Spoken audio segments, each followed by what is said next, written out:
चुंडावत मांगी सेनानी सिर काट दे दियो सतरानी। ये कहावत तो आप सबने सुनी ही होगी। तो आइए जानते हैं कि कौन थी सतरानी। उस महान वीरांगना का नाम था सहेल कंवर। सहेल कंवर बूंदी के शासक संग्राम सिंह हाड़ा की बेटी थी, इसलिए उनको हाड़ी रानी के नाम से भी जाना जाता है। ये 16वीं शताब्दी की बात है, जब मेवाड़ पर महाराणा राज सिंह का शासन था। ऐसा माना जाता है कि हाड़ी रानी के विवाह को सिर्फ 7 दिन ही हुए थे कि एक दिन अचानक महाराणा राज सिंह जी ने उनके पति रावत रतन सिंह चुंडावत को युद्ध पर जाने का फरमान भिजवाया, जिसमें लिखा था कि दिल्ली से औरंगजेब की मदद के लिए आ रही उसकी अतिरिक्त फौज को रोकने के लिए उन्हें तत्काल सेना सहित निकलने का आदेश दिया गया। यह फरमान सुनकर नवविवाहित रतन सिंह का मन व्यथित हो गया।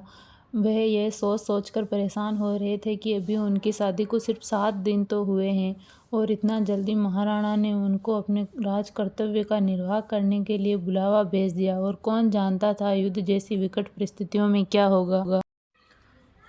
पत्नी से बिछड़ने की घड़ी आ गई थी, क्योंकि औरंगजेब की सेना तेजी से आगे बढ़ रही थी। इसलिए उनको अपनी सेना को युद्ध की तैयार करने के लिए जल्दी से जल्दी रवाना करना था। भारी मन से यह संदेश लेकर वह अपनी पत्नी के पास पहुंचे और उन्हें सारी कहानी सुनाई। रानी भी यह खबर सुनकर जरा दुखी हुई, लेकिन उन्होंने जल्दी ही खुद को संभाल लिया और अपने पति को युद्ध में जाने के लिए मना लिया और उन्हें विदा होने के लिए तैयार किया।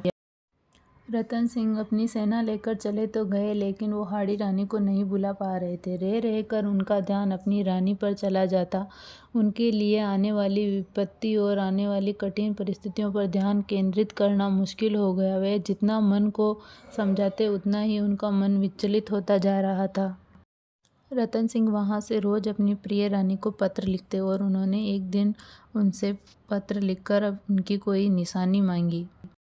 रतन सिंह का ये पत्र पढ़ते ही रानी सोच में पड़ गई। उन्हें चिंता सता रही थी कि अगर इसी तरह से उनके पति मोह माया में गिरे रहे तो शत्रुओं से लड़ पाएंगे और इस तरह तो उनकी जीत नामुमकिन है।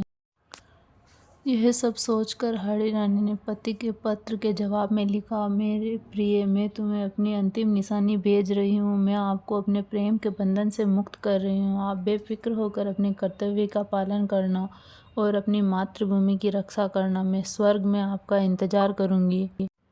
और अगले ही पल इस मात्र भक्त वीरांगना ने तलवार निकाली और एक ही झटके में अपना सर अपने शरीर से अलग कर दिया और राजा के लिए अंतिम निशानी के रूप में भेज दिया।